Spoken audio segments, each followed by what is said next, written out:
Can we get started now that the final judge showed up? Yeah, sure. I've began to construct an email chain. Judges, if you have your email in your paradigm, I went ahead and added you to it. But if any other judges want to be included, just put your email in the chat. Opponents already have your emails.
Okay, I just sent the email chain. If someone did not receive it, just let me know. Brooks and I are ready to get started when everyone else is.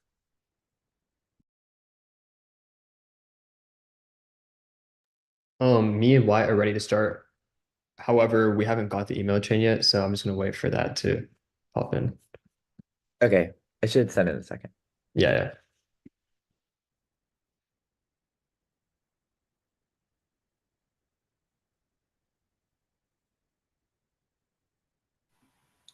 So I got the email. All right.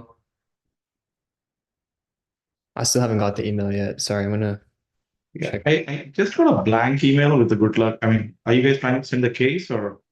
No, it's just the opponents created an email chain just in case we don't want card exchange or anything in the future. Um, it seems like everyone else got it. I just haven't got it. Will, can you make sure that you like included my email in there just to double check? Yes.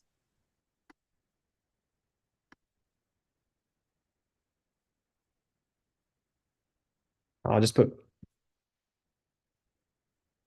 my email in the chat just in case.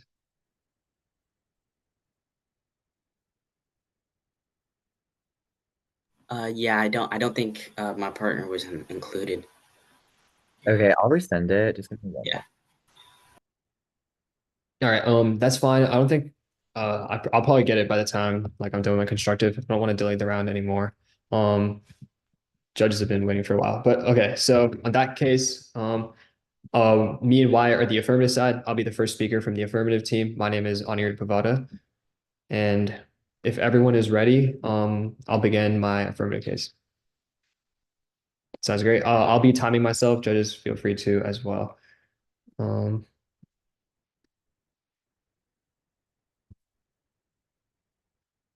okay.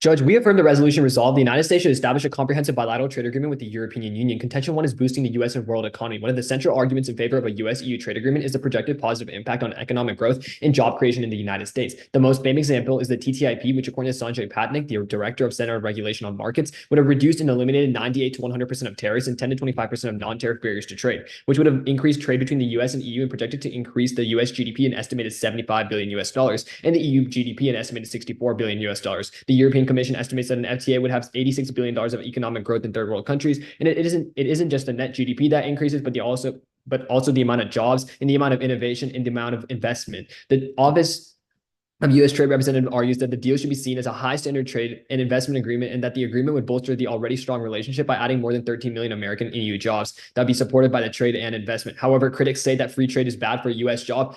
However, since the deal is with the EU and not some third world country, the opposite is going to be true. A report on the TTIP and similar trade agreements between the EU revealed that in such a deal, low-wage American workers would see their wages increase about 0.4% on average, and high-skill American workers would see an increase about 0.3%. Additionally, Carl Shapiro, American economist, adds that the main impact beyond all of these is that the economic boost that a free trade deal would have would combat inflation. With more companies in the market, competition will drive down prices for consumers. Additionally, since companies in the US and EU will be exposed to a bigger consumer base, they can achieve economies of scale, further lowering the individual cost for an individual product. Free trade would increase the supply of goods and services in both parties, which would, according to the law of supply and demand, reduce prices. This deal would be the key to reduce the amount of people, 66% of Americans, that live paycheck to paycheck. Our second contention is reducing China and Asia power. Establishing a bilateral trade agreement would strengthen the alliances between the US and EU, but also reduce the economic and political prowess of China and Russia. Currently, the US-EU alternatives are needed to compete with the China's BRI. China's Belt and Road Initiative, BRI, was an ambitious goal infrastructure project started in 2013, aimed at increasing trade and infrastructure and combating Western influence. Air University, along with many other sources, find that BRI's growing sphere of influence and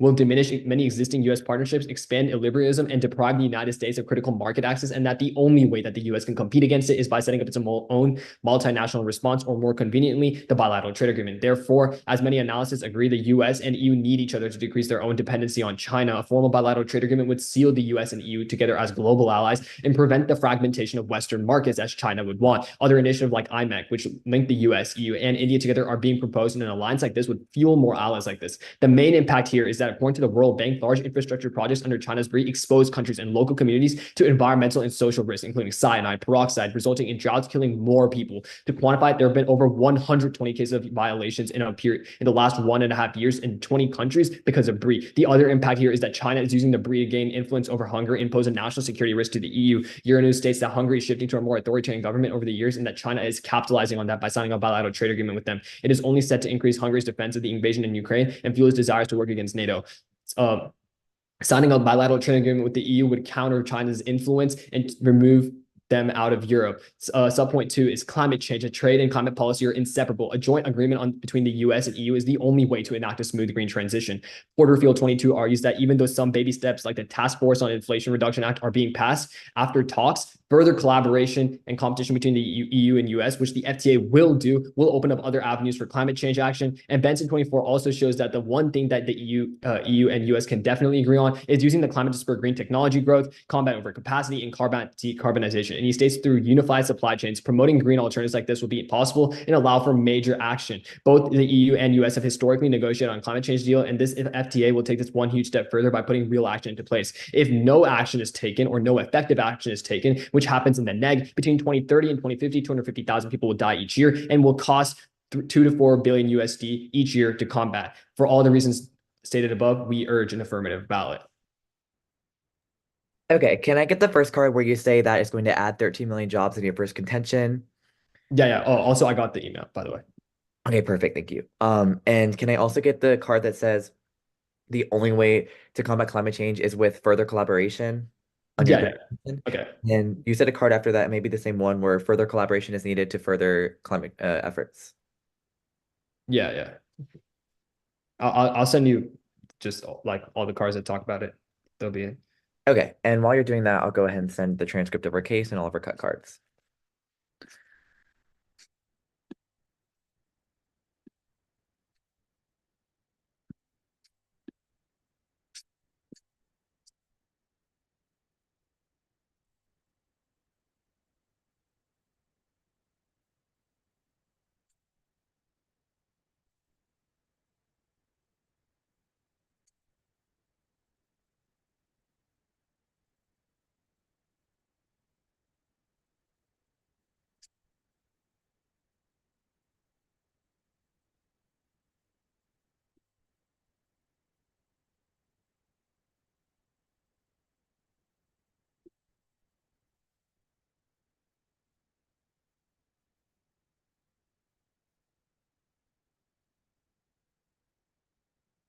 Okay, I just sent our case.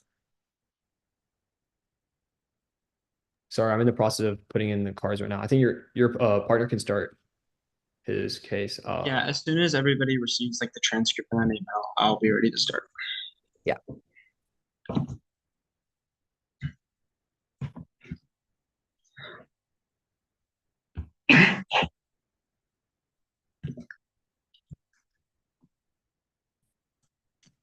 All right, I believe it just sent. So as long as everybody has gotten that email, my name is Brooks McGee. I will be speaking first to the negative, and if everybody's ready, time will start my first word.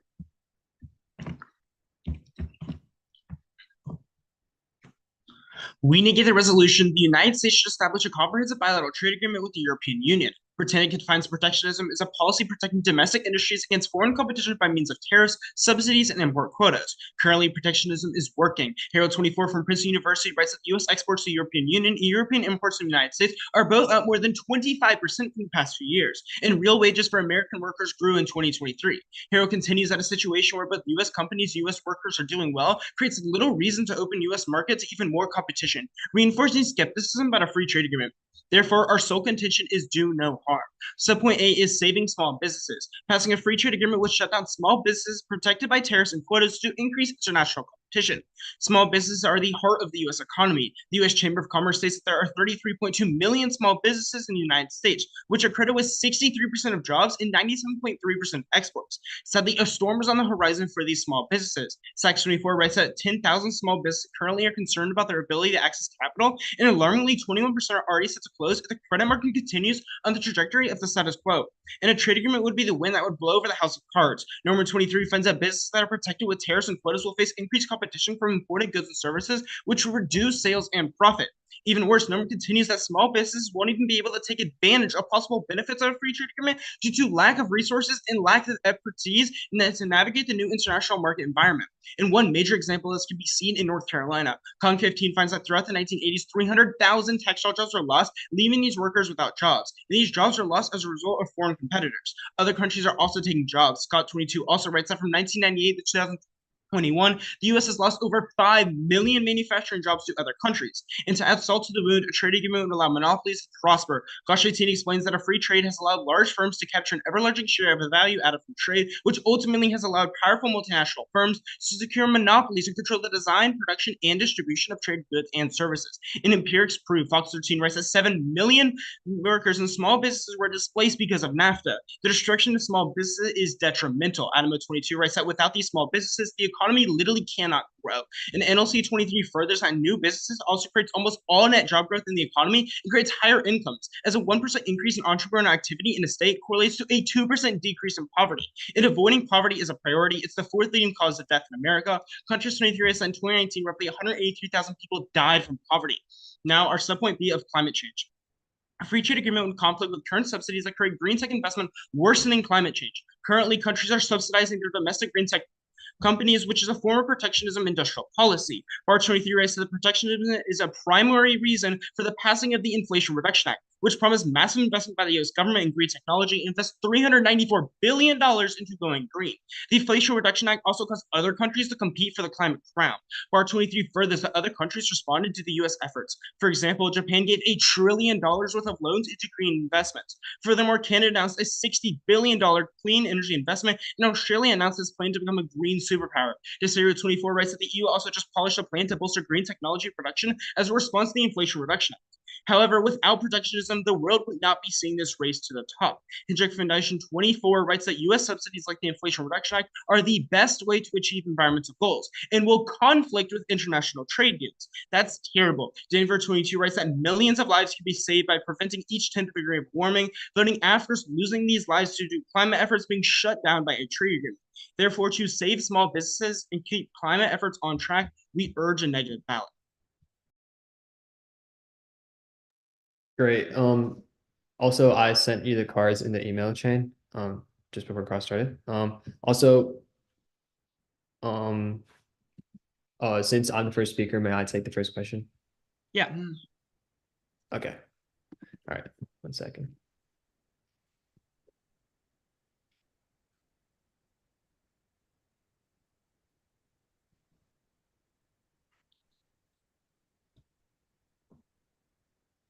Okay, so in your case, you talked about historical precedent where there's like job loss that occurred with like trade deals and everything. Like you talked about like in North Carolina, and then you also give some like empirics where correct me if I'm wrong with like NAFTA and other trade deals. Mhm. Okay, so my question here is that NAFTA and other trade deals were with like lower income countries like Mexico and Canada. So, and that caused like unfair competition, like as because workers in those countries were able to like outprice high skill, wages in the United States, which is why jobs Yeah, move so there. I Would have a that not, response to wouldn't that that. not exist because like the EU is on a similar wage playing field as the Okay, so US? the EU is not on a similar wage or salary at all. The Okay. average salary of an EU worker is around $26,000, while the average salary of a US worker is around $56,000. That's Okay. a $30,000 difference. Of course, That's these companies are going to want to move their workers to the EU where they can pay them less. That's why the US will be losing jobs. okay. Can I ask a question now? Okay, I just have to point one thing out. Okay. And then you can have a question. You're pointing out the yearly salary, but I think a better indicator of actual salary here is actually the per hour salary. So how much work, because most workers that you get for like these manufacturing jobs aren't full-time workers, they're contractors and everything. So, and actually the EU's per hour wage is $29 and the Americans per hour wage is $30 on average. So the difference is actually $1, but you can have a I mean, question. so I would say that I would say that a salary is a total of all the hourly wages for the entire year. So that's actually a better indicator for the But entire then, year. But but I'm that's gonna what I ask a said. question now since it's been a minute and a Okay. half across. So, on your kind of first point, actually, actually on your second point about like China Power and Bree, why is this such a like big threat when companies are already working together? Okay, so the reason why we're saying this is because one, as we tell you in our case, like China's like right now, its aim is to fragment Western market by taking control of like Asia and everything, right? Yeah. And so you say that companies are already working together to stop that and everything. However, like for example, I can give you a card after US firms, like US construction firms, I believe were knocked out of the top 20 in the world because of China's greed. So yeah, can I have a quick follow-up? So you mentioned directly in your case about a multinational response. So can you say that if we give an example of a multinational response that is already happening, this entire contention is wiped out? If we're Um, already doing something with a multinational response, which you say is needed? I'm saying, well, our contention is saying it would fuel more responses because a multinational response right now, as we're telling you, because we're telling you right now, like this is a bigger multinational response, and their entire point is Europe. That's what we're telling you. Their entire point is to keep the West out. That's what we're saying. So if we can provide an example of a multinational response that's already happening, would you say this would be Yeah, already something if that you is give me a happening? multinational response with the US and the EU, because that's what we're talking about, like the fragmentation of Western markets, which is the US and EU, then yes, we can drop this card. Yeah. All right. Great. So the first card that you sent on the economy, I was asking for the card where it said it's going to add 13 million Oh, jobs. okay. Did I not send that one? I don't think so, because that card didn't have 13 million in it. Oh, I think. I forgot. I sent you the climate change. I didn't send you the economy. I'll add that right now. No, you sent like an you sent an economy card. I just want the card that said 13 million Oh, jobs. okay. Okay. All right. That's All all. right. Yeah. I'll leave myself unmuted so you know I'm not prepping. Yeah. That's chill.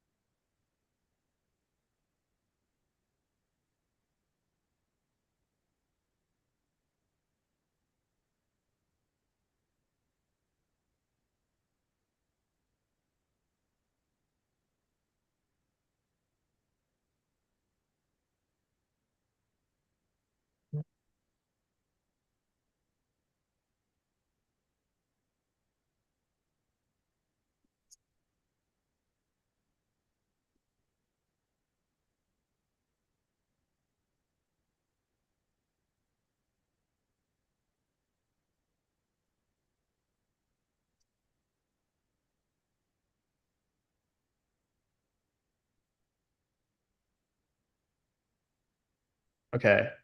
I just sent it to you. Tell me if you received it. Okay. Okay. It'll probably take a second.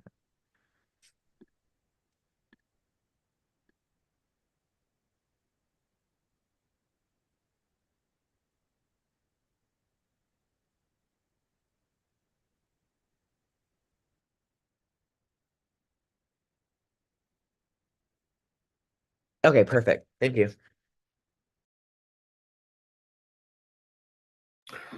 All right, so now we're going to go on to rebuttal. So opponents, guys ready? All right, judges, you all ready? Okay. All right, then rebuttal will start on my first word.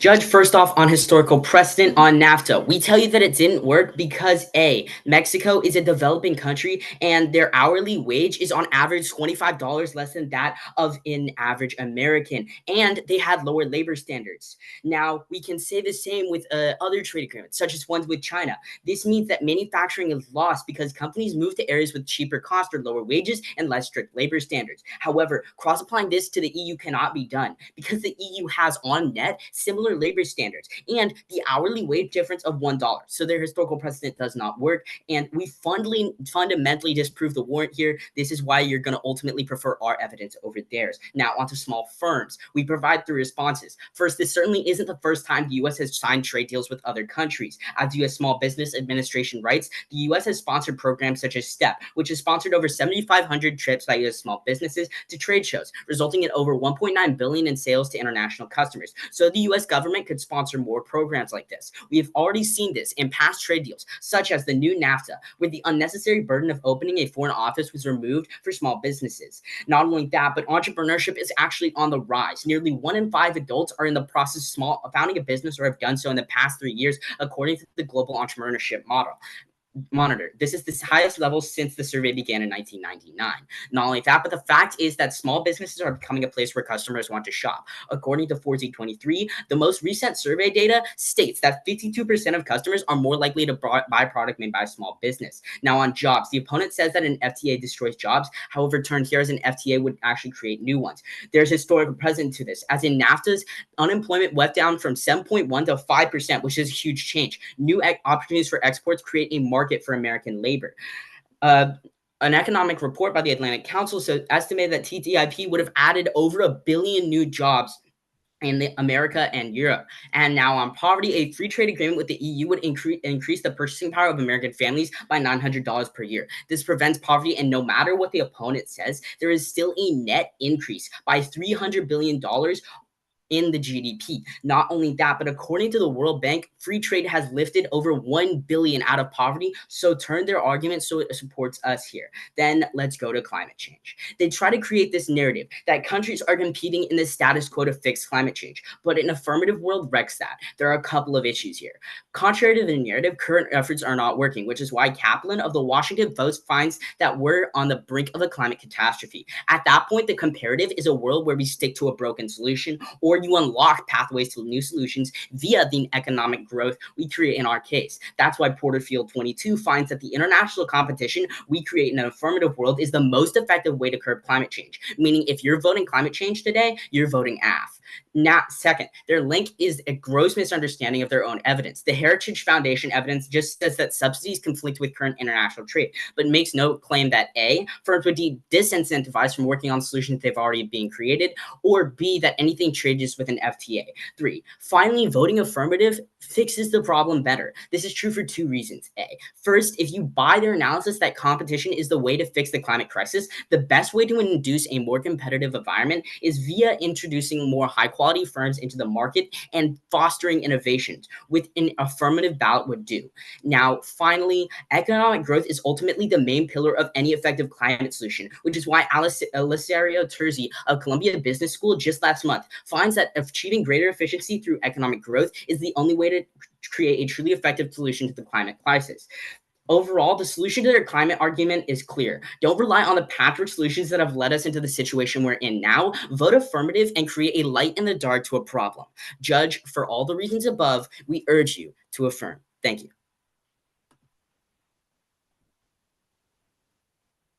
Can I get the card where you say that 50% of people want to buy from small businesses? That's all I need. All right. Just give me a minute. Okay, I'll leave myself muted. Different computer and everything, but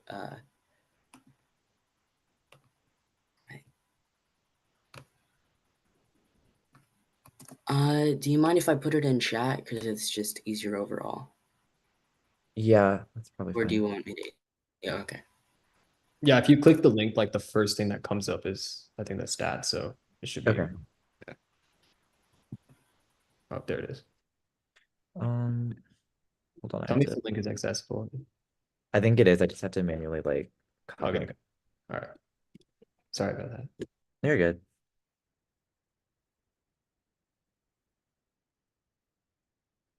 Okay, I'll take some prep time to read over this. Let me get my timer up. Starting now.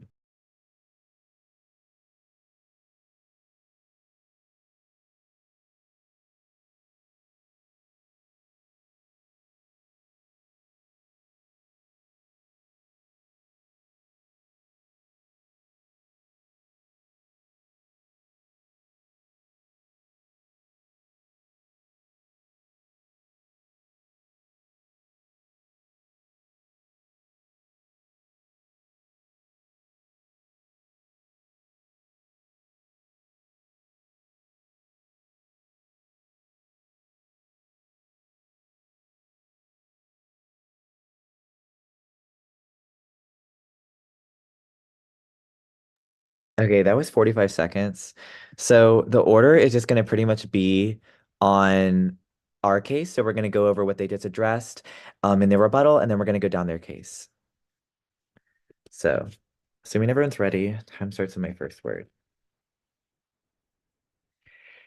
Judge, let's begin at the top of our case where we tell you Hero 24 is really good when it tells you the economy is doing really good. Exports are up 25%. That's excellent because it allows the US to prosper. Let's go to our first point of small businesses. They have a couple responses to this. First, they say that NAFTA didn't work because A, Mexico was developing, and B, it's the same case with China because China has really bad labor standards. However, the US wages are almost 30,000 on average higher, meaning that the EU still has worse labor conditions than the US. That's key because it just proves how it's a very similar situation. But even then, if you look at any event in history, for example, the China Phase 1 agreement or NAFTA, jobs are always lost. But even then, we have a really good card, so Scott 22, which explains that U.S. jobs have just been lost 5 million in total for the last 20 years from trade agreements. It always points towards us. But even though, let's go to the point of how this is not the first trade deal. Yeah, we completely agree. Jobs are always lost. Previously, just again, looked at China and the for example, Canada and Mexico, where we made trade agreements. Every time we make a trade agreement with these countries, jobs are lost. The same thing will happen with the EU. But let's go to the point where they say how 50% of people want to buy from small businesses. First of all, their website has nothing to do with this at all. All it's talking about is AI and cryptocurrency. Look at it if you want. But even then, again, they don't. This website has nothing to do with the topic because it doesn't mention anything about free trade agreements. It also doesn't mention anything about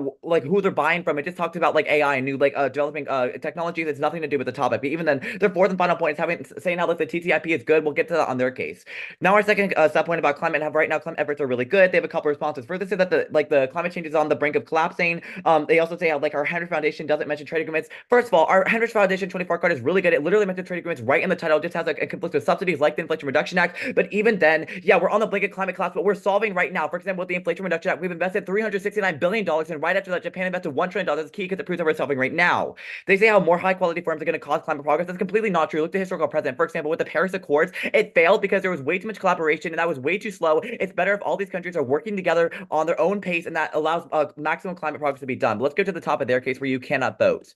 Let's start at the top where they mentioned the TTIP, which is a really bad example for a couple of reasons. Their evidence is outdated. On their first contention, they bring up the failed trade agreement from 2016, the TTIP, where they're getting the $13 million statistic from. This is really bad for them because the economy has massively changed over the last few years from things that made it impossible to turn back the clock. For example, events such as COVID-19 and the Ukrainian war have wrecked the economy and changed the way it works. For example, inflation increased 14% after COVID. Furthermore, England is no longer in the EU, but it was when the TTIP was proposed. The TTIP included England, which is a massive trading partner with the United States, but it's no longer in it. So none of their evidence and other statistics on the first contention is reliable at all. But again, they keep on bringing up the TTIP, but it wouldn't have worked now because, again, England is no longer in it. But let's go to the first contention on the economy. They don't get access to any of their economic benefits because EU Horizon 24 writes that 70% of Europeans have stated that they're only going to buy from European goods, not from America. Secondly, if we see economic improvement, it's only going to benefit the rich. Rusick 20 explains globalization disproportionately benefits the top executives relative to the workers. A 1% increase in exports was associated with a 0.12% increase in inequality. That's really bad, as Columbia University states income inequality has skyrocketed in recent years. 3.2 million people are in poverty because of income inequality. We need to avoid it at all costs. But even then, thirdly, history always proves otherwise and points towards us, which always hypotheticals, which they're getting their evidence from. Robert Scott of Economic Policy Institute writes, proposed trade partnerships could add hundreds of thousands of new jobs are always wrong because if we looked at the history, for example, NAFTA cost US nearly 700,000 jobs and 2.7 million jobs were lost from a China free trade agreement. But let's go to their second contention on BRI. First, they say in their case the only way to compete with China is the multinational response. We're literally already doing this right now. There's no reason to vote for them. The West has already mobilized to compete with the BRI. According to Reuters 24, 7 Western countries pledged in 2022 to raise $600 billion to fight it. But even then, secondly, the BRI is already collapsing right now. Intervention isn't necessary. Clock 23, the Council on Foreign Relations, right? In recent years, the BR has begun to class because projects are being canceled and postponed. But even then on climate change, their evidence is really bad here. In the card, it literally says, while analysts have found new deals with Europe that can practice satisfy the requirements in the law, it would not really resemble a free trade agreement. Their own evidence is saying that has nothing to do with free trade agreements. That's really bad for them because it's game over. That means that the best team that's solving for climate is us, because we're saying right now protectionism is the best way to solve for climate change because these countries are working by themselves on their own pace. That's causing things to get done. For example, the Inflation Reduction Act, and Japan invested $1 trillion. Their evidence is disagreeing with them, but it's agreeing with us. At that point, vote for climate change. It's the biggest impact of the realm because it causes millions of people to die if we don't act now. It's the biggest point. Vote for us on climate change, but also vote for us on small biz. It's a clear neg ballot. Are you ready for Crossfire? Right. Yeah. Crossfire. First question for speaker. Okay. So first off, I just want to ask a question. So Okay. we're talking about hourly and yearly wage, right? So I just like to ask you exactly why should we prefer an annual salary over hourly wage? Because as I find here, right, 38% of the US workforce is freelancers, meaning they don't get an annual salary. So hourly salary is a better indicator. Okay, so what does that have to do with the current topic? What we're trying to say is basically like, Well, what I'm saying here is that basically you can't use your NAFTA and China evidence because the thing is that the wages aren't the same. So an FTA yeah, okay, is I completely agree trying with to you that, make it so that you yeah. have a level playing field, but with different wages and labor standards, it's not level. Yeah, it's not level with the EU and the US either, because again, we mentioned the annual like average salary Yes, is almost yeah. $30,000 I'm just higher in the asking. United States. Yeah, I understand that, but why should we prefer annual salary over hourly salary as a standard for wages? Because I explain it, but you don't I would really. say, well, annual salary is a pretty good interpreter because it like accounts a lot of data at the same time, but also hourly can really vary, especially with jobs. Right. But like also the fact with our statistic is it's average. That means that it's Yeah, getting like no. But we tell you the average salary too, and we tell you the fact that like over a third of the wait a minute. workforce is freelancer, Does and your that evidence, does your for evidence, hourly wages, yes, right? so you're talking about hourly You don't. wages. Is your hourly wage evidence saying that the EU Can I and the finish US my pay the sentence exact really same? quick? So Okay. what I'm trying to say here is that you don't really provide a or you don't really disprove our warrant here insofar as why you should be preferring your evidence over ours, but we Okay, because prove our yes. warrant and So the reason for disproving that is because our evidence is stating that the average wage is completely different. It's like it's apart by 30,000. You're talking about like an hourly wage. First of all, okay, But first no. I'm saying why is our yearly salary better? We tell you that contractors like freelancers have hourly wage, not annual wage, right? Okay, And then so wait a minute. Can I ask a question? obviously, So is okay. hourly wage the same between the EU and the US? Like what do you It's not the same, but it's the difference is $1, so it's like negligible. And so I Okay. was wondering, could we maybe jump onto something, or yeah, could we maybe just wow, never mind. That is way over time.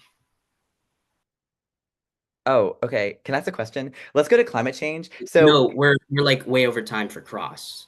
okay. Judges, I believe we haven't taken any prep time.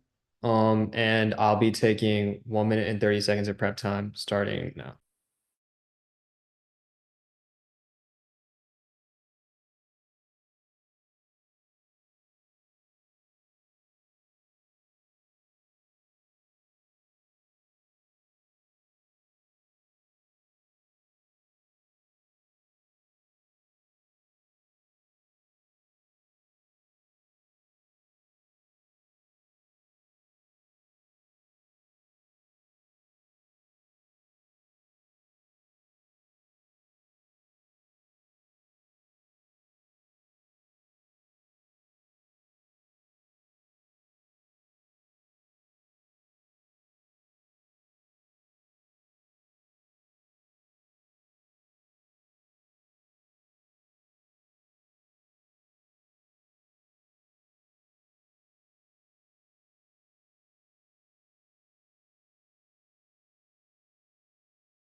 Okay, I have 1 minute and 30 seconds on cross.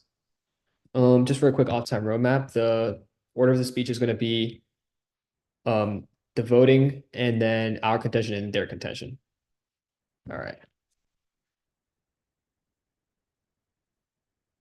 Okay. Judge, at the end of the round, you're going to ask yourself the question, if both teams win their argument, who's helping the economy more? And I would make the analysis that the long-term form of growth that we create has a more significant impact on the economy than the short-term harms they isolate and claim to have, which is based off of NAFTA and other horrible examples, as we proved time and time again. That's true for a couple of reasons. First, over time, we're doing more to the economy. Our impacts compound over decades and decades, while the job loss they isolate only happens in the short term. Secondly, and more importantly, the business cycle necessitates booms and busts every few years, meaning that short-term job loss will inevitably happen, be it from their arguments or an inevitable recession. However, the radical reformation of the structure of the EU and US economy that the affirmative ushers in means that the highs will be higher and the lows will be less severe. At that point, let's talk to how we help the economy. Our contention one is how the EU and US trade agreement would significantly boost the economy. They say that we can't buy any of this evidence, but I'll go on to this when I talk about their case. And then on our second contention about countering China's BRI, they talk about right now that is being countered right now. However, they never make a direct attack to how we tell you that human rights violations are increasing in the past 1.5 years, which means that even if multinational responses are happening right now, they're not being effective. And we tell you that the US and EU is the alliance that we need. And they never give you an example of a US-EU alliance, which means that we still effectively win this. In addressing climate changes, they give a couple of responses saying that like good policies are being passed right now. This is a bad response because it supports our contention, because we tell you that our alliance will support and green tech and investment grows. And we tell you that EU supports climate change, and that'll have spillover effects onto the US. And notice during rebuttal, they never respond to our point on how we get direct access to their link because trade reduces barriers, which makes more competition, which means by their own logic, an FTA supports more competition, which is their entire link. So we get their entire thing. At that point, let's move on to their case where you cannot vote. They're in a huge contradiction because they tell you that we can't evaluate history, and then they give you a bunch of historical agreements like NAFTA before COVID, but then they say that we can't use TTIP. There's an obvious contradiction, but we're going to tell you that you should evaluate history because historical models are on our side. Sure, some superfluous things like COVID happened, but the fundamental facts of business remain the same. All of our models still work, which means that the TTIP is still going to be the most valued evidence in this round. So at that point, you can't buy their Chamber 23 and Sachs 24 or Noman 23 cards because they contradict. We tell you that hourly wage is a better indicator because 38% of freelancers in the US economy actually have an hourly wage, not a full-time, which means that we win here as well. But here's the most important thing, Judge. They never talk about how our evidence is wrong. They never fundamentally say why. They never disprove the warrant. They never talk about why these thousands of economics, thousands of research policies are all wrong and these projected economic benefits. They just try to divert it by saying that it's old, but we tell you why that can't be bought. They need to disprove the warrant, which we do for NAFTA and their other examples. So ultimately, you're going to look for us for evidence and you're going to look to us for economic growth. Their entire small business argument is that closed with increased competition, they all fall. However, they never make a response to the two things. First, that people will not want to stop to shop at small businesses. This means that no matter what, small businesses will not fail. Second, US and EU will not let small businesses fail. There are numerous plans to help small businesses, and competition actually causes growth, which happens in the app. For all the reasons above, you're going to be voting app today.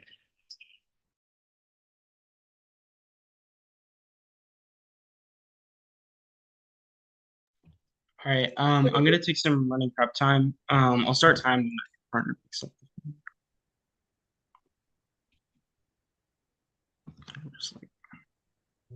Okay, starting now, we have 2:15.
That was 2 minutes of prep, so we have 15 seconds left.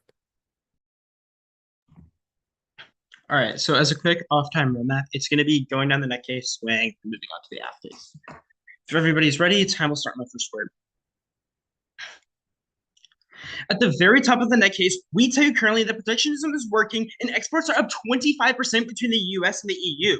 Now, our first subpoint about small businesses, we say that small businesses are extremely important to the economy. That's 92.3% of exports. However, they are at risk. We can tell you that a free trade agreement produces less profits for these companies and drives them into bankruptcy. Not only that, they completely drop our Gosh 18 card, which directly explains that monopolies are formed under a free trade agreement. They can see this throughout every single speech of the round. Not only that, we give you multiple examples of the China Phase 1 agreement where 2.7 million jobs are lost, and many other examples like Scott 22 where 5 million jobs are lost to other countries. They give a couple of responses.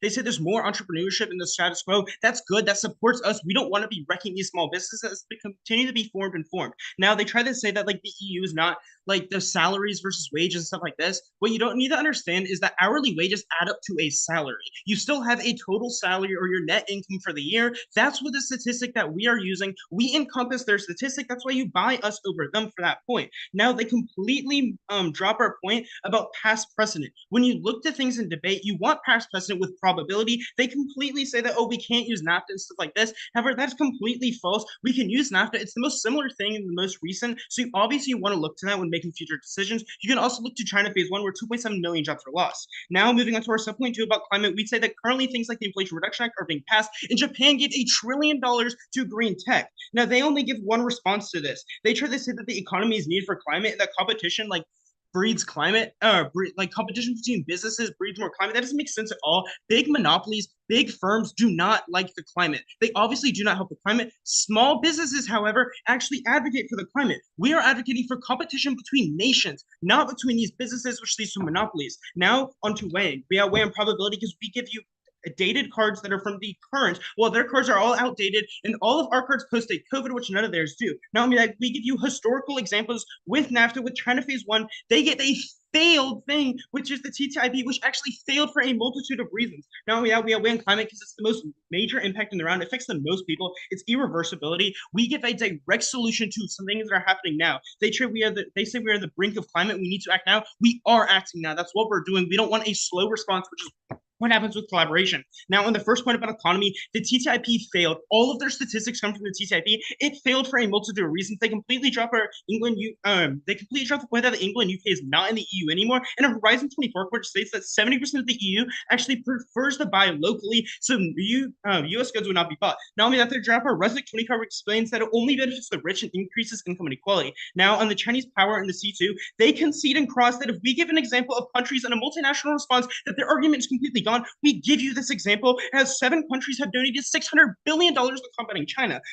Now, on their C3 about climate, what you need to understand is that a collaboration is extremely slow and lengthy process. We need things that are happening now. Why stop a moving train?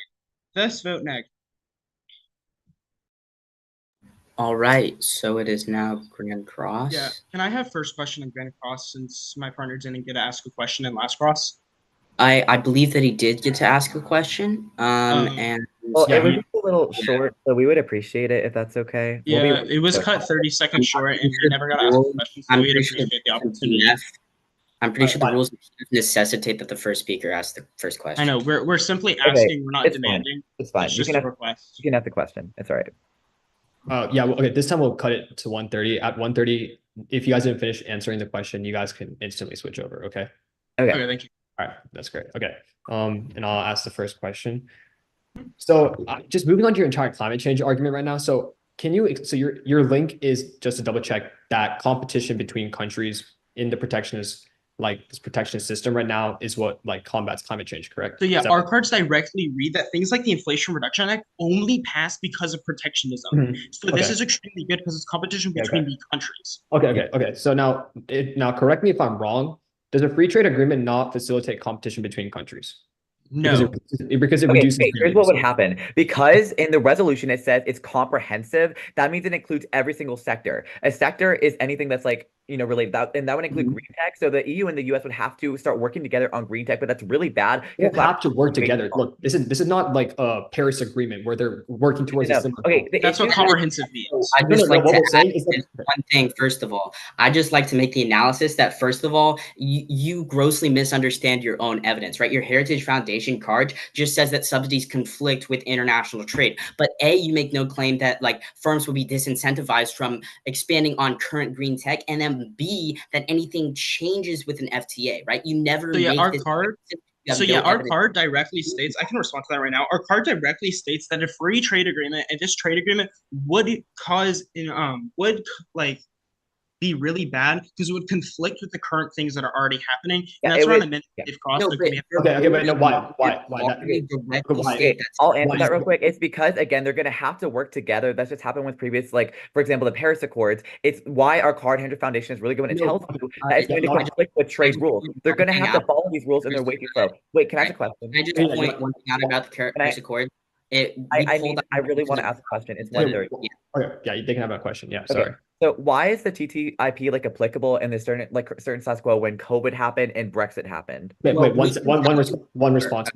Okay, so on that same logic, why is NAFTA applicable? Why is your 1980s 5 million job applicable? Anything before COVID-19, which effectively all your historical precedents are. Okay, why first of all, yeah, two things on that. NAFTA. Can I just also make an analysis here? So here's the thing, right? Even though COVID happened, that doesn't change the fact that the actual fundamental economic theories like supply and demand don't change in the economy. So there's three things against this. COVID completely changed international markets. COVID had a major impact at the entire world. It changed international markets majorly. So obviously it had a major impact on everyone in the world. Now to answer your previous questions, NAFTA applies because NAFTA actually went until 2020. Correct me if I'm wrong. NAFTA went until 2020. Not only that, you look at our China phase 1 evidence, which is from 2020 as well. We give you two examples that actually post-date COVID, while you give something that failed. Okay, so 1 second. Some superfluous things like COVID have happened, but the fundamental facts of business remain the same. So all of our models still work, which means that ultimately but again, England isn't even in the EU anymore. Because here's the thing. Look, you England never isn't in the EU. The things that you're saying, you're like things are completely different now because England isn't in. That's fine. It's the end of cross, yeah. Judges, can I make one sentence response or no? Okay, all right. We'll be taking our remaining 1 second. Let me turn the light on. We have 1 minute and 30 seconds of prep time remaining. I'll leave myself unmuted. Let me just turn on the light.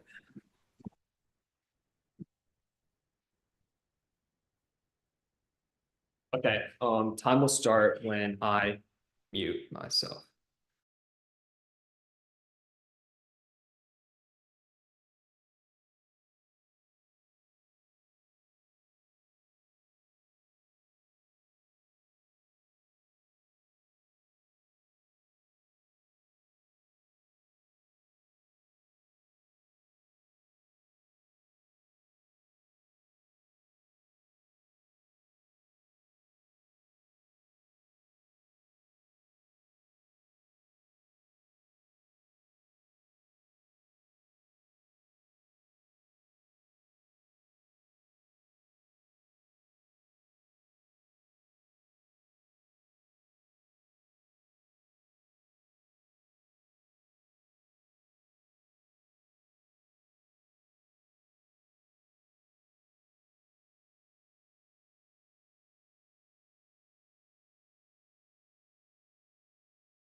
And that's time. That's 1 minute and 30 seconds.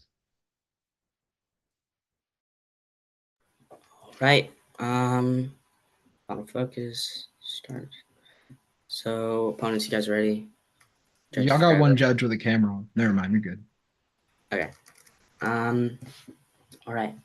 So my final focus will start on my first word. Judge, you have to vote for us, the AF, as in the end, our impacts outweigh our opponent in every regard. As we stated in summary, this round comes down to one thing. Which team is helping the economy more? I would take the analysis that the long-term form of growth that we create has more significant impacts on the economy than the short-term harms they isolate and claim to have, which is based off NAFTA and other horrible examples. They're saying TTIP cannot be used, but ask yourself, judges, other than saying the surrounding factors have somewhat changed, have they ever once in this debate told you why $300 billion wouldn't be added, why prices wouldn't be driven down, why the purchasing power wouldn't go up by $900? They never make an attack on our warrants as to why our TTI benefits aren't happening, and don't let them respond in final focus. Our first contention is the best place to vote for us. And as our economy argument and the way more behind it has gone cold. They give a new response during second summary, which is totally unfair to us to respond to. And on evidence, again, they never disproved our warrants. Here's the thing.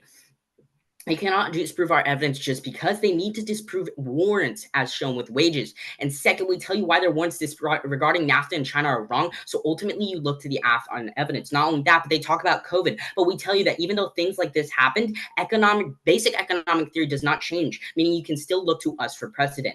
We have effectively responded to all their arguments, and they have not provided an accurate response to any of our arguments. First, over time, here's the thing you're voting on. We're doing more to help the economy. Our impacts compound over decades and decades, while the job loss they isolate only happens in the short term. Secondly, and more importantly, the business cycle necessitates booms and busts every few years. So short-term job loss will inevitably happen, but in the AF, the highs of the economy are higher than the next. Now onto weighing. We tell you right now that we have the bigger impact in every sense. With the EU-US BTA, we will be generating 13 million jobs across the oceans right off the bat, and we'll be increasing real-time GDP by $300 billion USD. Patent 22 shows how 90 to 100% of tariffs go away, while American families' purchasing power will go up by $900. Judge, this has an immediate economic impact on you and me. We win their entire link on climate change competition. American workers see their wages go up. So, Judge, for all the reasons above, this should be an affirmative ballot. Thank you.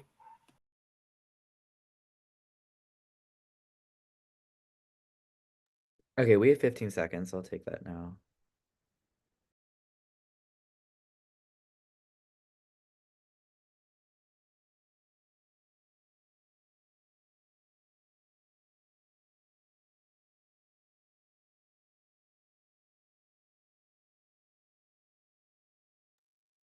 Okay. So, assuming everyone's ready, my final focus is going to start on our case and go to their case. But it's going to start on climate change, then go to the economy, and I'll talk about their economic point too, and then I'll go to the BRI and then climate change on their case. All right, assuming everyone's ready. Judge, the biggest point of this round to vote on is climate change. The reasoning has been extended like, again, a slinky throughout the entire round. Climate outweighs the economy because climate kills millions of people, which is irreversible. You cannot reverse death. However, the economy can be reversed. They fundamentally drop and concede this when they give no reasoning on why the economy is more important to vote for it here, and we're winning on it for 3 key reasons. The first is because A, the status quo is clearly effective. Multiple countries have invested trillions of dollars into countries focusing on themselves and competing with others. But secondly, they say other agreements have never caused climate efforts to be hindered, but look to the Paris Accords, which failed because collaboration takes, again, way too long. On trade deals specifically, nothing has ever been comprehensive. Other trade deals have nothing to do with green tech, but this trade deal will because it's comprehensive. It's going to hinder green tech. That's going to cause collaboration to have to happen. That's going to be way too slow, and it's going to disrupt the status quo. It's true because it rhymes. Thirdly, they have one other response. They just say how competition will increase. But why is that true? Think about the logic. US and the EU are going to be forced to work together because they say themselves collaboration between the US and the EU is going to happen with their evidence. That's really bad because, again, with the Paris Accords, collaboration is way too slow. It's going to cause collab to not work. It's going to cause climate efforts to not work. It's going to disrupt the Inflation Reduction Act, which again invested $369 billion. And for example, going to disrupt Japan, which were in response invested $1 trillion. Again, climate is the biggest impact in the round. Vote for us here. But even then, the second reason you can vote for us is because we save small businesses. Norma 23 writes how small businesses are going to lose the ability to compete, since monopolies are going to take over and tariffs are going to be removed. All of their economic data is coming from a trading agreement that never passed. Also, the trading agreement is way too old. It's from 8 years ago and doesn't account for COVID or Brexit when England seceded from the EU. But we can look at trading agreements that did pass, which have been in every single speech and extended. For example, look at NAFTA, which lost the US 700,000 jobs. Look at China Phase 1, which was from 2020, which lost the US 2.7 million jobs. Historical precedent always points towards us. But now let's talk about the second intention of BRI. Again, we're already acting right now. We've invested $600 billion with 6 other countries to get rid of the BRI. And even though the BRI is already collapsing, giving them no reason to have any merit on this. But again, on the third contention, we're still winning on climate here because just look at the status quo. We passed the Inflation Reduction Act and we're acting right now. But in third world, it's going to get worse because we're going to be forced to collapse. It's going to be way too slow. Climate's going to be worse than third world. We saw better. We saw millions of lives. Vote for neg. Good round, you guys. Great round, everyone. Yeah, great round. Judges submit their ballots. Once we have a panel decision, we'll announce.